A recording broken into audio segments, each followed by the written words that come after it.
Raquel est médecin et Francisco, son conjoint, un grand artiste dédié aux arts plastiques. En compagnie d'un autre couple d'amis, ils ont décidé de visiter Damas, au cœur de la Syrie. Les 4 amis ont loué un tout-terrain et ont commencé un voyage fascinant à travers les déserts immenses de ce pays. Au loin, ils ont vu un camion qui se dirigeait vers eux. C'était un véhicule militaire. De façon inattendue, à quelques mètres, le camion prit un virage brutal et s'est dirigé tout droit vers leur véhicule. L'impact est terrible. Raquel est projetée à travers le pare-brise. Son visage est frappé violemment, d'abord contre son propre véhicule, ensuite, enfin contre le sol.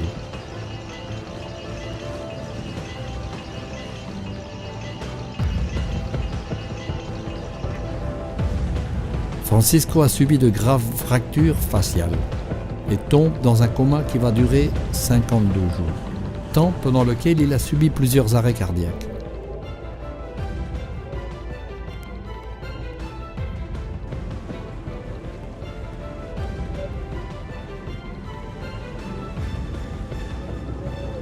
Les 2 amis de Raquel et Francisco sont morts sur le coup. Raquel, avec de graves fractures, en particulier sur son visage, a utilisé son téléphone mobile pour organiser leur sauvetage. Raquel est un véritable exemple de courage.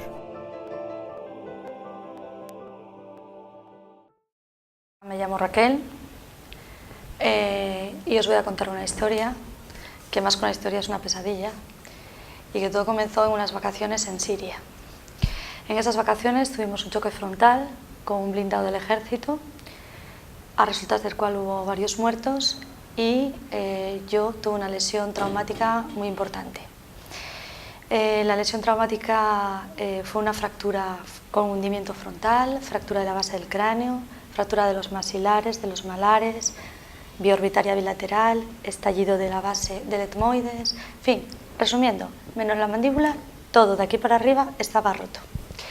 Además de la pelvis, el codo, la muñeca, las vértebras lumbares, el edema de rodilla, en fin, otras lesiones que no revertían una lesión mortal para mí, ¿no? Pero sí la cara. Enseguida me di cuenta que el traumatismo era serio, porque yo misma veía cómo perdía líquido cefalorraquídeo por la nariz.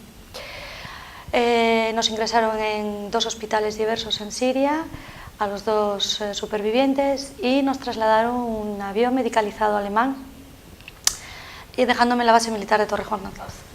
Se me ingresó en el hospital de Valladolid, puesto que el 12 de octubre, que era de los poquitos que se atreverían a operarme, no había plazas, y me operan en el hospital de Valladolid, la unidad de cirugía maxilofacial, justo el día antes de Nochebuena.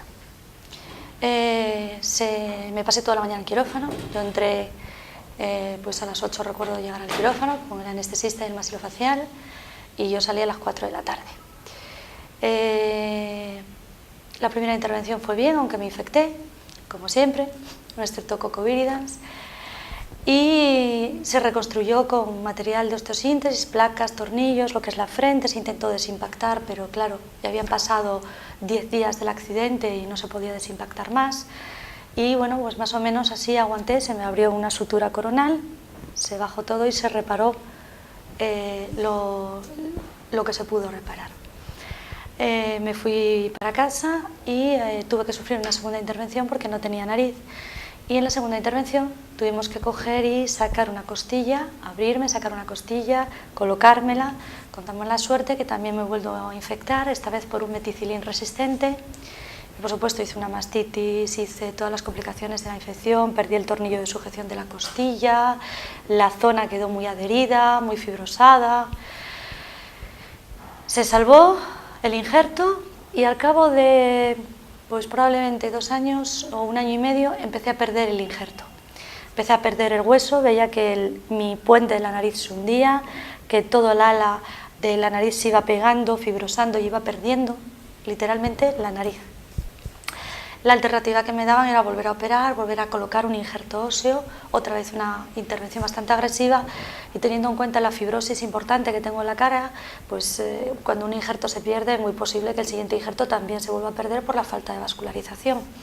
Hablé con Pablo, al que yo ya conocía de antes, y le dije, bueno, ¿qué podíamos buscar como solución?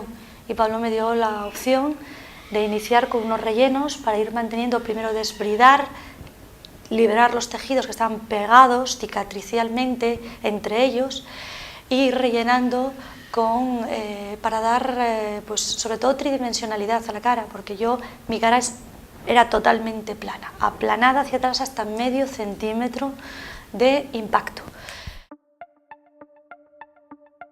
Le visage, la principale caractéristique de notre identité, est un ensemble complexe de volumes qu'un coup peut gravement altérer. Et lorsque ceux-ci sont éliminés, cela produit un ensemble plat. Le succès de la reconstruction d'un visage, après un grave traumatisme, dépend avant tout de la rapidité avec laquelle il est réalisé. Mais être dans un pays éloigné a fait que le traitement chirurgical de Raquel s'est retardé plus de 10 jours.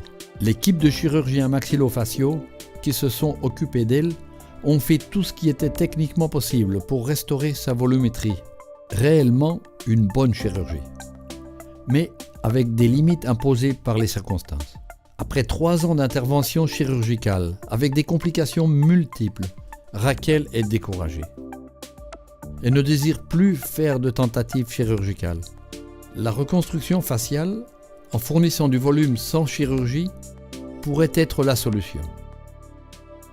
Les matériaux de remplissage ont une longue histoire, mais étant toujours liés à des complications à moyen et long terme.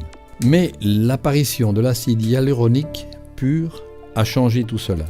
Il est maintenant possible de l'utiliser avec une grande sécurité, à condition que cela soit fait par des professionnels expérimentés. Il était nécessaire de prévoir du volume dans des zones bien déterminées pour que Raquel récupère son visage et donc son identité. Dans la zone temporale, vu que le muscle s'atrophie après les chirurgies,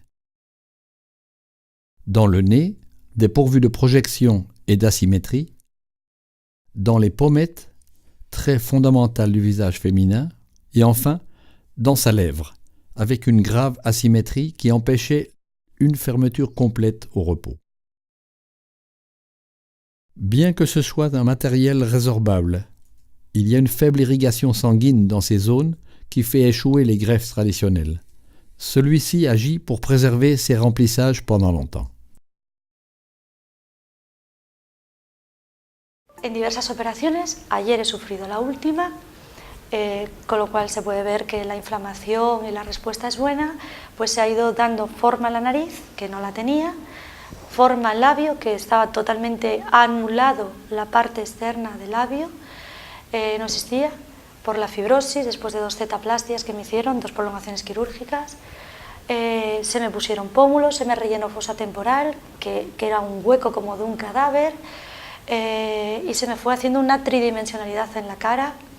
Se me equilibraron las órbitas porque yo tengo visión doble en los campos laterales, no puedo enhebrar una aguja, y cada vez que me rellenan me equilibran los ojos y me permite por lo menos poder enhebrar una aguja para coser, aunque yo sigo haciendo mi vida cotidiana normal y mi trabajo, y yo soy médico también, como Pablo, que de otra especialidad. Y este es el resultado después de diversas intervenciones. Como podéis ver, tengo pómulos, tengo nariz, tengo una boca equilibrada y una mediana armonía, aunque hoy estoy todavía inflamada porque estoy operada de